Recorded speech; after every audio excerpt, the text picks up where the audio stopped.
a powerful demonstration of America's joint force. We think, we develop, we train, we rehearse, we debrief, we rehearse again and again, not to get it right, but to ensure that we cannot get it wrong.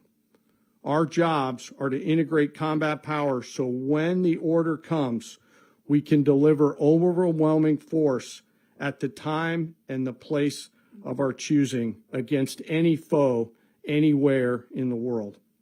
I am immensely proud today of our joint force and filled with gratitude to represent them here today.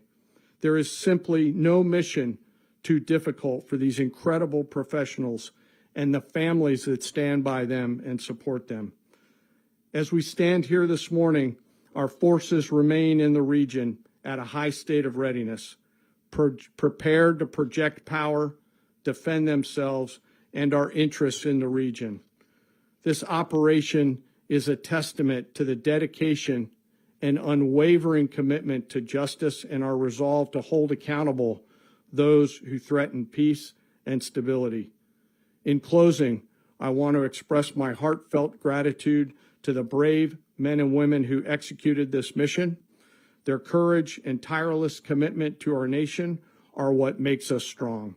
Thank you, Mr. Secretary, and thank you, Mr. President. Well, I don't have much to add to what you've heard now, other than the following points. Nicolas Maduro was indicted in 2020 in the United States. He is not the legitimate president of Venezuela. That's not just us saying it. The first Trump administration, the Biden administration, the second Trump administration, none of those three recognized him. He's not recognized by the European Union and multiple countries around the world. He is a fugitive of American justice with a $50 million reward, which I guess we saved $50 million. And make sure. Yeah, exactly. But don't let anybody claim it. Nobody deserves it but us. But I want to be clear about one thing. Nicolas Maduro had multiple opportunities to avoid this. He was provided multiple very, very, very generous offers and chose instead to act like a wild man, chose instead to play around. And the result is what we saw tonight. The other message here is the following. You have a guy, like many people around the world, they like to play games. You have a guy who decides he's going to invite Iran into his country, is going to, do the confiscation of American oil companies, is going to flood our country with gang members, is going to take Americans prisoner and try to hold them for hostage and trade them like he was able to do with the Biden administration. Basically likes to play games all this time and thinks nothing's going to happen. And I hope what people now understand is that we have a president. The 47th president of the United States is not a game player. When he tells you that he's going to do something, when he tells you he's going to address a problem, he means it. He actions it. I can tell you, I've watched this process now for 14, 15 years, been around it. Everybody talks. I'm going to do this. I'm going to do that. When I get there, we're going to do this. We're going to take. This is a president of action. Like, I don't understand yet how they haven't figured this out. And now, if you don't know, now you know.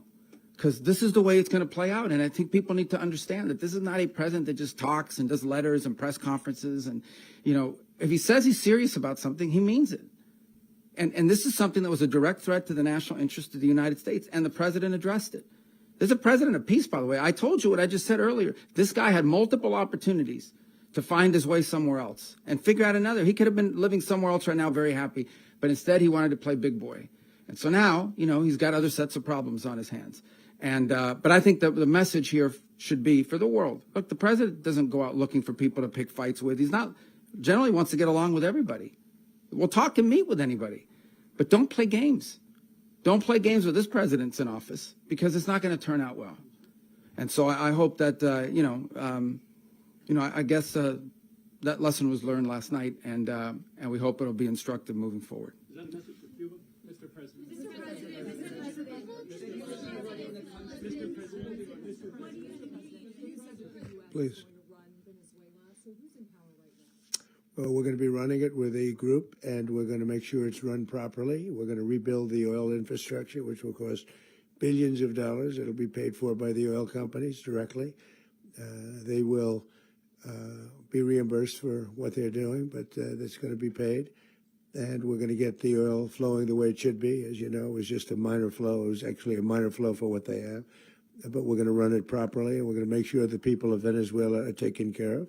We're going to make sure the people that were forced out of Venezuela by this thug are also taken care of.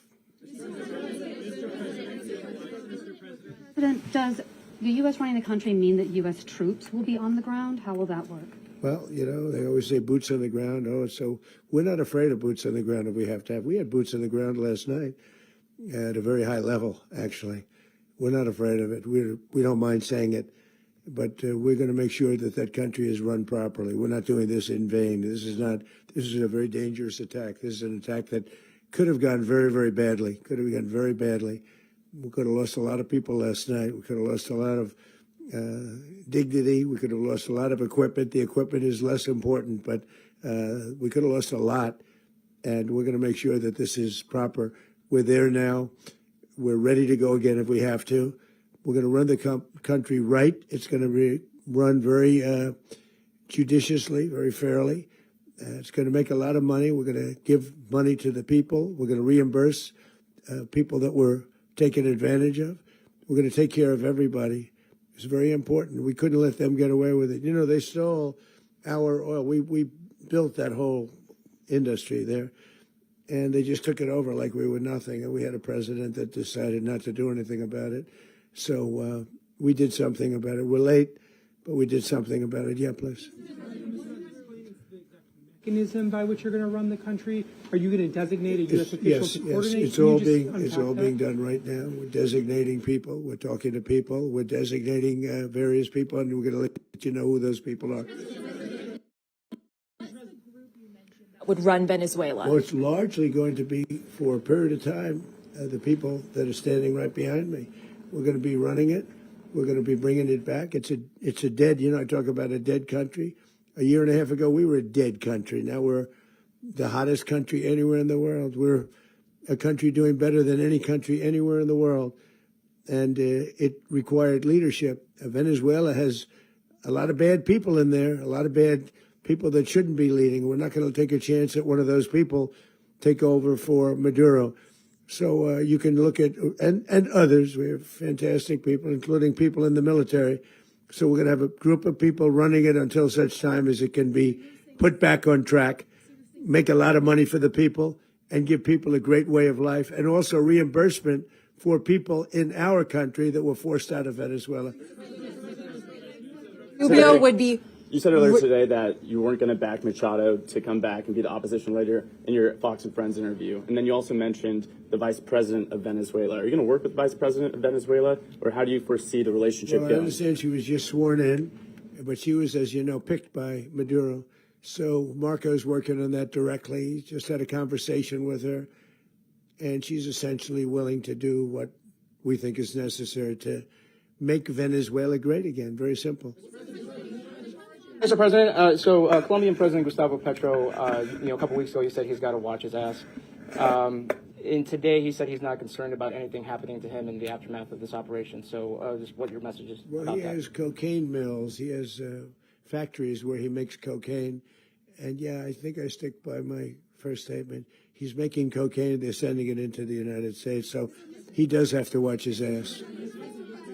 Rubio, Mr. President, did you notify any members of Congress in advance? Marco, do you want to talk about that? Because you were involved in it. Sure. We call members of Congress immediately after. This was not the kind of mission that you can do congressional notification on. It was a trigger-based mission in which conditions had to be met night after night. We watched and monitored that for a number of days. So it's just simply not the kind of mission you can call people and say, hey, we may do this at some point in the next 15 days. But it's largely a law enforcement function. Remember, at the end of the day, at its core, this was an arrest of 2 indicted fugitives of American justice, and the Department of War supported the Department of Justice in that job. Now, there are broader policy implications here, but it's just not the kind of mission that you can pre-notify because it endangers the mission. Plus, if I could add one thing to that, Congress has a tendency to leak. This would not be good. If they leaked, General, I think it would have been maybe a very different result. But I have to say, they knew we were coming at some point, you know. A lot of ships out there, they sort of knew we were coming. We went through. But Congress will leak, and we don't want leakers. people to watch this all play out live. What was Maduro doing when the U.S. forces entered what I assume would be his home? And also, was there any point where the U.S. was considering if Maduro pushed back or resisted killing Maduro? It could have happened. it could have happened. He was trying to get into a safe place. You know what a safe place is, all steel.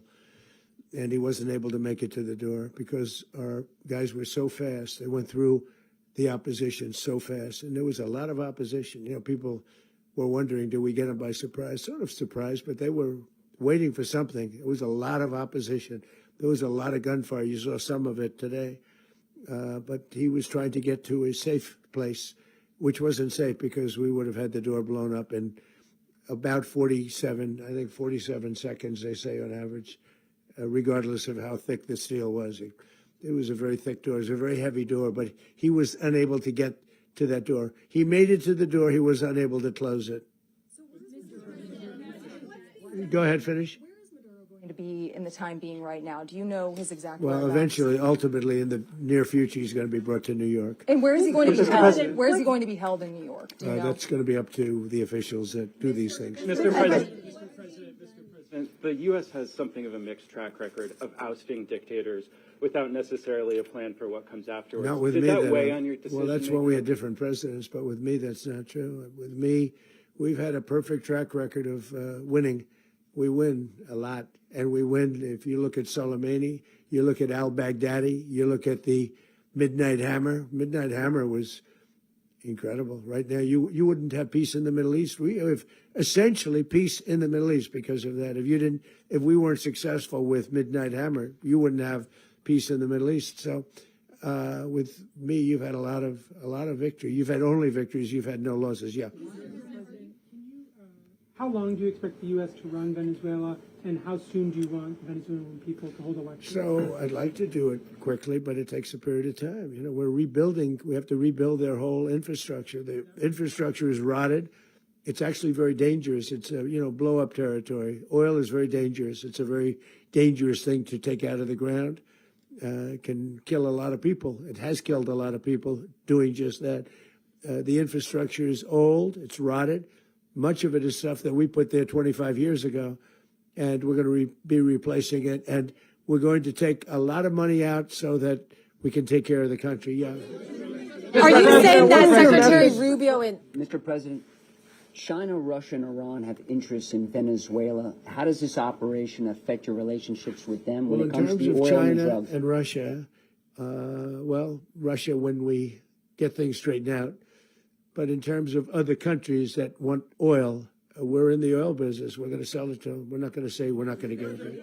In other words, we'll be selling oil probably in much larger doses because they couldn't produce very much because their infrastructure was so bad. So we'll be selling large amounts of oil to other countries, many of whom are using it now, but I would say many more will come. are you saying, Mr. President, are you saying that, Mr. President, are Go you ahead, saying behind that? you, please. Mr. President, thank you. What is your message to the people of Venezuela today? Of course, the civilian population specifically, they have a lot of questions. What is your message to the people of That Venezuela? you're going to have peace, justice. You're going to have some of the riches that you should have had for a long period of time. It was stolen from you.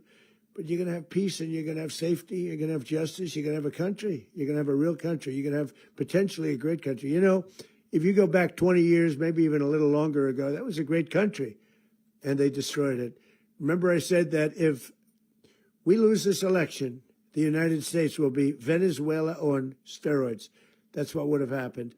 Had we lost the election, the 2024 election, we suffered so badly. When you look at the border from 2020, what they did, what Joe Biden administration did to our country should never be forgotten. But if we had to go through another year of that, we would be exactly where Venezuela was in terms. I used to say, if they win, we're going to be Venezuela on steroids, and that's what would have happened. President, thank you. Are you saying that Secretary Hegseth and Rubio are going to be running Venezuela, and will you be sending in U.S. military They're going troops to be to a team provide? that's working with the people of Venezuela to make sure that we have Venezuela right. Because for us to just leave, who's going to take over? I mean, there is nobody to take over. You have a vice president who's been appointed by Maduro. And right now she's the vice president, and she's, I guess, the president. She was sworn in as president just a little while ago. She had a long conversation with Marco, and she said, we'll do whatever you need. I think she was quite gracious, but she really doesn't have a choice. We're going to have this done right. We're not going to just do this with Maduro, then leave like everybody else, leave and say, let it go to hell. If we just left, it has zero chance of ever coming back. We'll run it properly. We'll run it professionally. We'll have the greatest oil companies in the world go in and invest billions and billions of dollars and take out money, use that money in Venezuela. And the biggest beneficiary are going to be the people of Venezuela. And also, I can't stress this strongly enough, the people that got thrown out of Venezuela that are now in the United States, and frankly, some want to stay and some probably want to go back. Yeah. In the country, and were any of the detained Americans? Well, right now they're very arrested? protected because nobody's going to mess with us. They're very protected. The people of, and we let them know that you better not touch one of them. And are you concerned that bad elements of the Maduro regime will remain in place? Well, we know who they are. We're on them, and they're acting much differently now than they would have acted 2 days ago. Okay, wait, behind you, please. Mr. President, why is running a country in South America America first? Well, I think it is because we want to surround ourselves with good neighbors. We want to surround ourselves with stability. We want to surround ourselves with energy. We have tremendous energy in that country. It's very important that we protect it. We need that for ourselves. We need that for the world. And we want to make sure we can protect it. Yes, sir. Please, go ahead. Is a message here for Cuba and Diaz-Canel? Well, Cuba is an interesting case. Cuba is, not doing very well right now. That system has not been a very good one for Cuba. The people there have suffered for many, many years. And I think Cuba is going to be something we'll end up talking about because Cuba is a failing nation right now, very badly failing nation. And we want to help the people. It's very similar in the sense that we want to help the people in Cuba, but we want to also help the people that were forced out of Cuba and living in this country. Do you want to say something about that, Marco, please? Well, I mean, I just gave you a statement a few minutes ago about, when the president speaks, you should take him seriously. So suffice it to say, Cuba is a disaster. It's run by incompetent, senile men, and in some cases, not senile, but incompetent nonetheless. It has no economy. It's in total collapse. And by the way, they were, all of the guards that helped protect Maduro, this is well known, their whole spy agency, all that were full of Cubans. I mean, it's amazing. This poor island took over Venezuela in some cases. One of the biggest problems the Venezuelans have is they have to declare independence from Cuba. They tried to basically colonize it from a security standpoint. So, yeah, look, if I lived in Havana and I was in the government, I'd be concerned, at least a little bit. Cutting off the oil flow to Cuba from Venezuela? Well, the president already announced a week ago that anything that's sanctioned, it's sanctioned oil, it's not going to be allowed to get there. So that's a pre-existing. The answer is yes. Yes.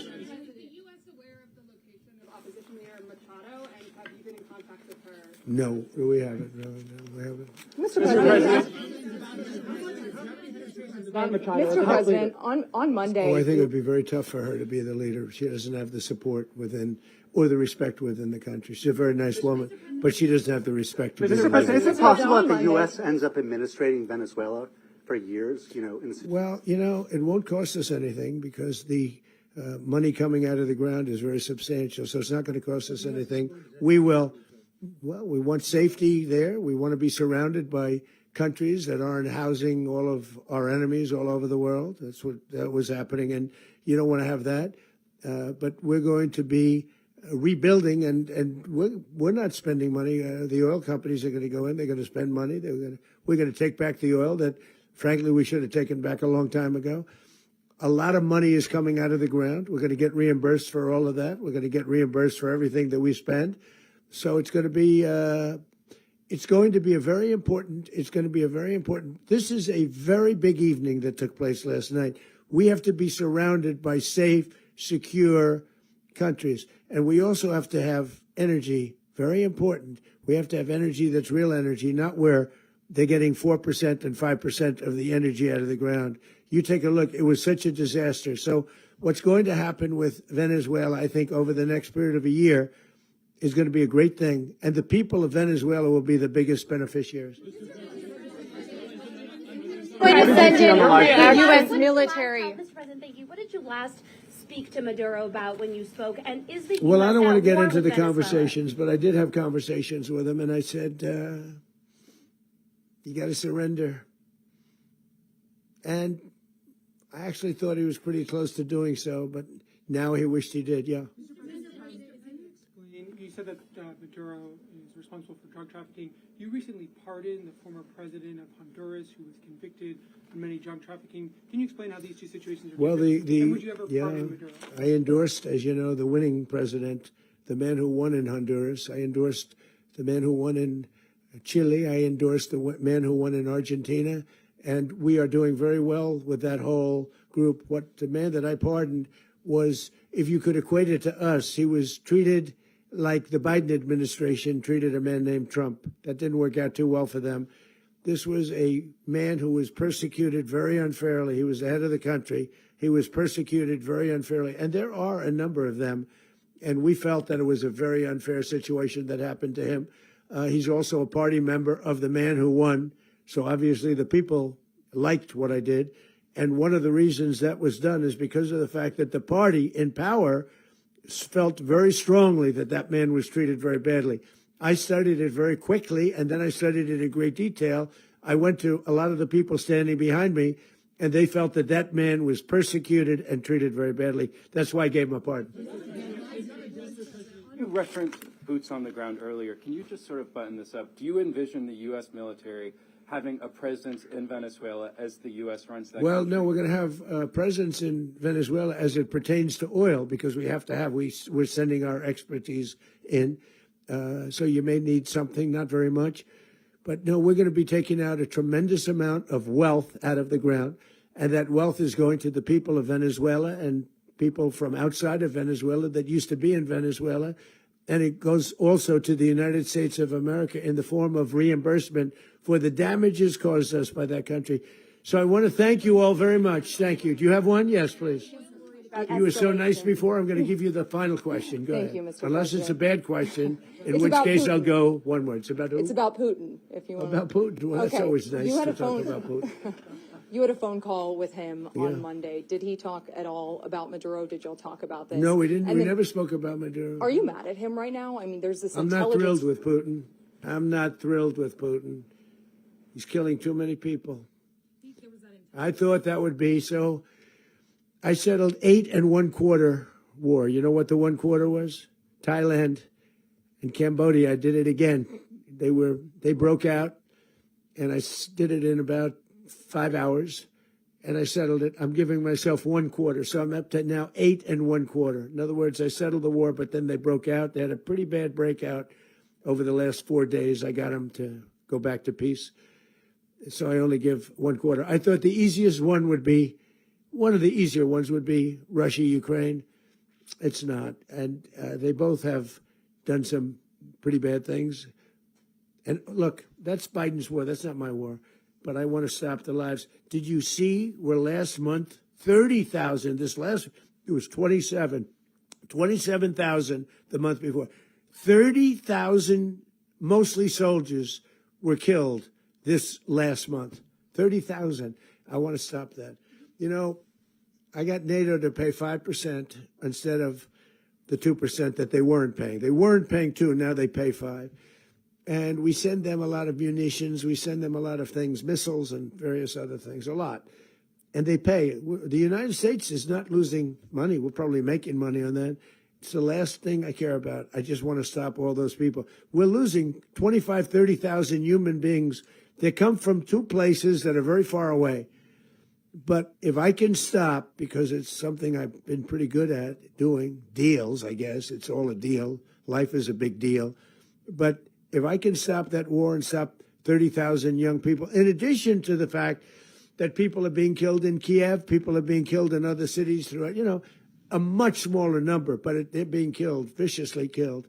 So I'm not happy about it. I thought that would be something that would get solved. We have Mr. Witkoff here. I think that we're making progress, but that's a war that should have never happened. If I were president, it would have never happened. Putin says it. Everybody says it. If I were president, that would have never happened. But I inherited that war. That was Joe Biden, Zelensky, and Putin. I came into the situation, and it's a mess. And I will say this. I watched an operation last night that was so precise, that was so brilliant. I mean, it was incredible. If we had our people, like this general and our people involved, that war would not have gone on very long, that I can tell you.